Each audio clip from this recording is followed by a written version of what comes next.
আজ থেকে ঠিক 1.5 বছর আগে আমি আমার ইউনিভার্সিটি লাইফ স্টার্ট করি অ্যান্ড আমার জন্য ইউনিভার্সিটি এক্সপিরিয়েন্সটা অনেক বেশি ডিফারেন্ট ছিল। কারণ প্রথমত ইউএসএতে আসার জন্য আপনাকে কিন্তু প্রথম থেকে প্রিপারেশন নিতে হয়, এসএটি দিতে হয়, আইএলটিএস দিতে হয়। তারপরে হচ্ছে আপনাকে কলেজ অ্যাপ্লিকেশন যে প্রসেসটা আছে পুরো প্রসেসের মধ্যে দিয়ে যেতে হয়। আমার কিন্তু এটা নিয়ে একটা ডিটেল ভিডিও আছে, আপনারা চাইলে এই ভিডিও শেষ করে আপনারা চাইলে ভিডিওগুলো দেখতে পারেন যে কীভাবে আসলে ইউএস কলেজে অ্যাপ্লাই করতে হয়। আমি যদি আজকে থেকে ঠিক 1.5 বছর আগে সেই ফারহানকে আবার পেতাম তাহলে আমি অবশ্যই এইসব জিনিসগুলো তাকে সাজেস্ট করতাম। সো আপনি যদি এমন কেউ হয়ে থাকেন যে খুব রিসেন্টলি কলেজ স্টার্ট করবেন কিংবা খুব রিসেন্টলি ইউএস কলেজ বা যে কোনো জায়গায় আপনি আপনার ইউনিভার্সিটি স্টার্ট করবেন, তাহলে আজকের ভিডিওটা আপনার জন্য। কারণ আজকের ভিডিওতে আমি আপনাদেরকে কিছু জিনিস শেয়ার করব, যে জিনিসগুলো হয়তো আপনাকে সচরাচর কেউ বলবে না। সবাই আপনাকে বলবে অ্যাবাউট দ্য বিগার থিংস, যেগুলো হচ্ছে মনে করো তোমাকে ভালো করতে হবে, তোমাকে ভালো মতো পড়াশোনা করতে হবে, এই করতে হবে, সেই করতে হবে।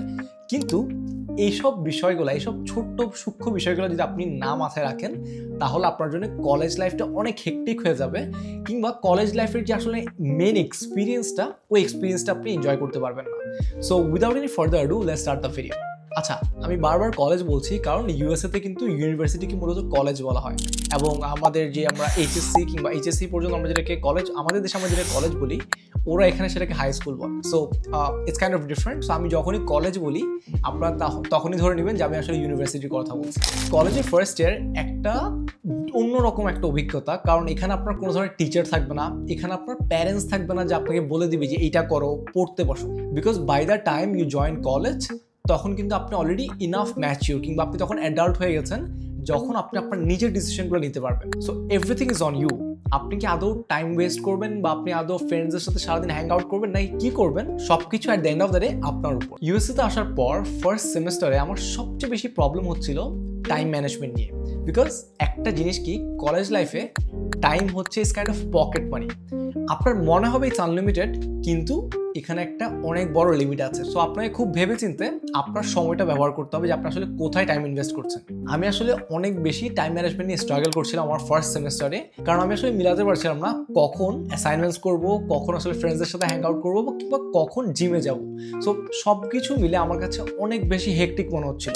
সো আপনাকে টাইম ম্যানেজমেন্ট নিয়ে অনেক বেশি সতর্ক থাকতে হবে। সো আমি যেটা করেছিলাম আমার ফার্স্ট সেমিস্টারে, যাতে আমার টাইম আমি প্রপারলি ম্যানেজ করতে পারি, সেটা হচ্ছে উইকলি গোল সেট করা। কারণ দেখা যায় কি, আপনি প্রত্যেকটা সপ্তাহে আপনি কি কাজ পাবেন বা কি কাজ আপনার থাকতে পারে আপনার কিন্তু মোটামুটি জানা থাকে। সো সব কিছু আপনি করবেন কি, আপনি একটা টু ডু লিস্টে লিখে ফেলবেন, এবং সেই টু ডু লিস্ট অনুযায়ী আপনি আপনার প্রত্যেক দিনের কাজ সেই টাইম অনুযায়ী আপনি শেষ করে ফেলবেন। আপনার কাছে মনে হতে পারে আমার একটা অ্যাসাইনমেন্ট ডিউ আছে আজকে রাত 12টায়, সেটা যদি আমি 11টায় শুরু করি তাহলে আমার হয়তো শেষ হয়ে যাবে।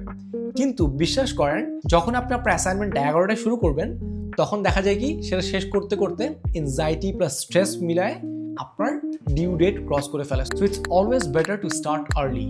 আপনি যদি টাইমকে প্রপারলি ম্যানেজ করতে না পারেন, টাইম কিন্তু আপনাকে ম্যানেজ করবে। সো আপনাকে এটা অফকোর্স মাথায় রাখতে হবে। যদি আপনি টাইমকে প্রপারলি ম্যানেজ করতে চান, আপনাকে আসলে খুব বুঝে শুনে আপনার টাইম ইনভেস্ট করতে হবে, অ্যান্ড যেদিনের কাজ সেদিন আপনাকে কাজটা শেষ করতে হবে, যাতে আপনি ব্যালেন্স করতে পারেন। ফার্স্ট সেমিস্টার শেষ হতে না হতেই আমি একটা জিনিস রিয়েলাইজ করছিলাম, সেটা হচ্ছে দ্যাট এত অ্যাসাইনমেন্টস, এত কিছুর প্রেশারে আমি মানুষের সাথে কখন আসলে সোশ্যালাইজ করব। সো এই জিনিসটা অনেক বেশি প্রবলেম হচ্ছিল আমার কাছে। দ্যাট আমার অনেক ফিল হচ্ছিল দ্যাট আমি অ্যান্টি সোশ্যাল হয়ে গেছিলাম অনেক বেশি, কারণ আমার অনেক বেশি অ্যাসাইনমেন্টস ছিল, আমার টাইম ম্যানেজমেন্ট নিয়ে অনেক প্রবলেম, আমি জিম করতে পারছি না প্রপারলি। সো সব কিছু মিলে একটা গজামিল অবস্থা। সো এটার ক্ষেত্রে আমি আপনাদের বলে রাখি দ্যাট যখন আপনি কলেজে আছেন, আপনার ফার্স্ট সেমিস্টার কিংবা আপনার ফার্স্ট 2 সেমিস্টার, এখানে অ্যান্টি সোশ্যাল হওয়া ইজ নট অ্যান অপশন। কারণ এই সময়টায় আপনি আপনার ফার্স্ট যে ফ্রেন্ড গ্রুপটা, ওদের সাথে দেখা করেন, এবং ওই গ্রুপের সাথে দেখা যায় কি আপনি শেষ 3 বছর কাটান। সো আপনি যদি ফার্স্ট 2 সেমিস্টারে ভালো ফ্রেন্ডস না বানাতে পারেন, তাহলে আপনাকে একটু সতর্ক হতে হবে, কারণ পরের বছরগুলোতে সবাই ফ্রেন্ডস বানায় ফেলে। সো পরে দেখা যায় কি আর ফ্রেন্ড বানানোর কিংবা সোশ্যালাইজ করার ওই অপশনগুলো থাকে না। অ্যান্ড দেখা যায় কি, এই ফার্স্ট সেমিস্টারে আসলে ফ্রেন্ডস বানানো সবচেয়ে বেশি ইজি হয়। আপনি যদি ইন্ট্রোভার্টও হয়ে থাকেন, তাহলে আপনি যদি জাস্ট কলেজ ইভেন্টসগুলোতে অ্যাটেন্ড করেন, তাহলে আপনি খুব সহজে নেটওয়ার্কিং করতে পারবেন, এবং আপনার যে ফ্রেন্ডসগুলো আপনি তখনই বানায় ফেলতে পারবেন। কারণ তখন দেখা যায় কি আসলে বিভিন্ন দেশ থেকে ইন্টারন্যাশনাল স্টুডেন্টসরা আসে, কিংবা অনেক জায়গা থেকে স্টুডেন্টসরা আসে, এবং কেউ কাউকে চেনে না। আপনি যেমন কাউকে চেনেন না, ওরাও কাউকে চেনে না। সো তখন দেখা যায় কি, যখন আপনি কথা বলতে যান, স্পেসটা অনেক বেশি ইজি হয়, এবং তারাও আপনার সাথে কথা বলতে চায়। আমার এখনও মনে পড়ে, আমি যখন ফার্স্ট সেমিস্টারে ছিলাম, যখন আসলে এইসব ইভেন্টসগুলো হচ্ছিল, আমি সবগুলো ইভেন্টসগুলো অ্যাটেন্ড করার ট্রাই করছিলাম, এবং আমার সাথে এখন যে আমার যে ফ্রেন্ডস গ্রুপটা আছে, ওখানের মধ্যে আমার ফ্রেন্ডগুলোর মধ্যে ইয়াশ, রাম এবং তারা হচ্ছে আমার লাইক ক্লোজেস্ট ফ্রেন্ডস, ঠিক আছে, যাদের সাথে আমি বাস্কেটবল খেলি, জিম করি বা পড়াশোনায় স্টাডি সেশনসগুলো করি। সো এই গ্রুপের মধ্যে আসলে আপনি আপনার সেই ফ্রেন্ডসগুলোকে পেয়ে যাবেন যাদের সাথে আপনি আপনার শেষ 3 বছর কাটাবেন। সো আপনি যদি আপনার ফার্স্ট সেমিস্টার কিংবা সেকেন্ড সেমিস্টারে ভালো ফ্রেন্ডস তাও বানান, তাহলে কিন্তু আপনার জন্য পরের 3 বছরগুলো একটু বোরিং হবে। আমি বলবো না আপনি ফ্রেন্ডস বানাতে পারবেন না, অফকোর্স বানাতে পারবেন, বাট একটু আসলে তখন দেখা যায় কি ফোর্স ইন করতে হয় কিংবা ডিফিকাল্ট হয়ে যায় জিনিসগুলো। So it's better to make friends আপনার ফার্স্ট কিংবা সেকেন্ড সেমিস্টারে। এসবের মধ্যে আপনি এখন আস্ক করতে পারেন, ভাই কীভাবে আসলে ফ্রেন্ডস বানাবো বা কেমনে আসলে মানুষের সাথে কথা বলবো।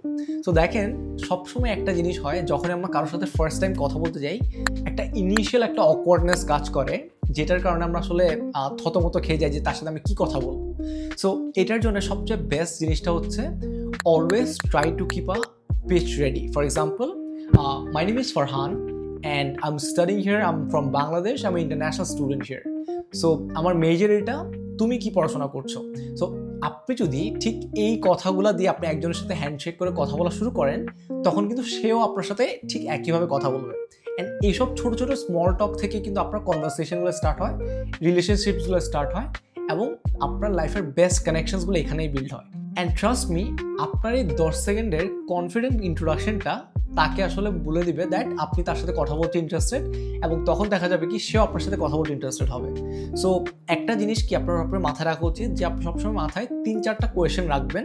ফর এক্সাম্পল, তোমার দিন কেমন যাচ্ছে, বা তোমার উইকেন্ড নেক্সট প্ল্যানস কি, বা তুমি আজকে ডিনারের পর, আপনার যদি কোনো একটা ডিনারে যান বা কোনো একটা ইভেন্টে যান, আপনারা জিজ্ঞেস করতে পারেন যে আপনি আজকে ইভেন্টের পর কী করতেছেন। সো এভাবে করে কিন্তু আপনি চাইলেই আপনার যে কোনো আননোন মানুষ বা আপনি যার সাথে ফার্স্ট টাইম কোনো একটা ফ্রেন্ড বানাচ্ছেন, তখন তার সাথে প্ল্যানস বানায় তার সাথে আরও বেশি ভালো রিলেশনশিপ বিল্ড করতে পারেন এবং কানেকশন বিল্ড করতে পারেন। সো যখনই আপনি কারোর সাথে কোনো একটা ভালো রিলেশনশিপ বিল্ড করবেন, try to nurture it long the way, right? হয়তো আপনার সাথে তার প্রত্যেক 7 দিনের 7 দিন দেখা হবে না, এটা খুবই স্বাভাবিক, আপনারও কাজ আছে, সেও খুব ব্যস্ত। কিন্তু আপনি যে কোনো একটা উইকেন্ড আপনি তাকে বলতে পারেন চলো আমরা একসাথে ডিনার করি বা একসাথে লাঞ্চ করি। সো এখানে একটা জিনিস কি, মানে আপনি যখন বাইরের দেশে পড়াশোনা করতে যাবেন, the best way to build connection or to nurture a relationship is grabbing food together, right? It might sound weird, but it is what it is. আপনি যখন কারোর সাথে লাঞ্চ করতে যাবেন বা ডিনার করতে যাবেন, এটাই হচ্ছে আপনার ফ্রি টাইম। আপনার কাছে এছাড়া আর ফ্রি টাইম নাও থাকতে পারে, কারণ most of the time you are working, you are applying for internships, you are doing your assignments, a lot of work to do. But আপনি যখন খাবার খেতে যাচ্ছেন, তখন আপনি জাস্ট একটা ফ্রেন্ডকে আপনি টেক্সট করলেন যে if you want meet up and grab lunch together or grab food together, right? এভাবে আপনি যখন টেক্সট করবেন, তখন সেও দেখা যাবে কি সে যদি ফ্রি থাকে সে আপনার সাথে এসে লাঞ্চ করবে এবং আপনাদের দেখা হয়ে গেল, কথা বলার জন্য আপনি কাউকে পেলেন খাওয়ার টাইমে, right? So these are the things that you should keep in your mind when you are in your freshman year. ভার্সিটির ফার্স্ট ইয়ার আসলে আমার কাছে কাইন্ড অফ একটা মিররের মতো ছিল, যেটা আমাকে একটা রিফ্লেকশন দিচ্ছিল দ্যাট আমি কোথায় আছি এবং আমাকে আরও কত বেশি কাজ করতে হবে to get to the point where I want to be. So আপনার জন্য আসলে জিনিসটা একই রকমই হবে এবং আপনি আসলে বুঝতে পারবেন আপনার কোথায় ফ্লস আছে, কোথায় আপনি খুব বেশি ভালো। সো এইসব জিনিসগুলো আপনি আপনার ফার্স্ট ইয়ারে রিয়েলাইজ করতে পারবেন এবং সেকেন্ড ইয়ার অনওয়ার্ডস আপনি ওইসব স্কিলসগুলো আপনি ডেভেলপ করার ট্রাই করবেন যেখানে আপনি আসলে উইক কিংবা যেখানে আসলে আপনার স্ট্রেংথ একটু কম। সো এটাই ছিল মূলত আমার ফার্স্ট ইয়ারের একটা কাইন্ড অফ সামারি। এবং আপনি যদি খুব রিসেন্টলি আপনার ফার্স্ট ইয়ার স্টার্ট করতে থাকেন, তাহলে আই থিঙ্ক আমি এখানে অনেক কিছু শেয়ার করছি যেটা আপনি ইউটিলাইজ করতে পারেন to make new friends and socialize with people around you. So that was it for today. দেখা হবে অন্য কোনো ভিডিওতে, কথা বলবো অন্য কোনো বিষয়ে। আসসালামু আলাইকুম।